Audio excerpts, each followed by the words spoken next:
பனைமரம் தத்தெடுத்து வளர்க்கும் அரச மரம். மரங்களின் அரசன் இந்த அரச மரம். இதற்கு போதி மரம் என்று பெயருண்டு.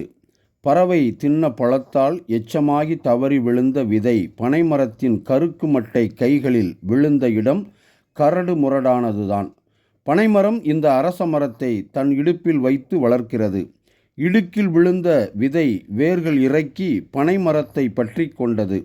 கரும்பனையின் கைகளுக்குள் தனக்கென ஒரு இடம் பிடித்து தன் இயல்பு மாறாமல், தன் குணம் மாறாமல், தன் சுதந்திரத்தை மாற்றாமல் வளர்ந்து வருகிறது அரச மரம்.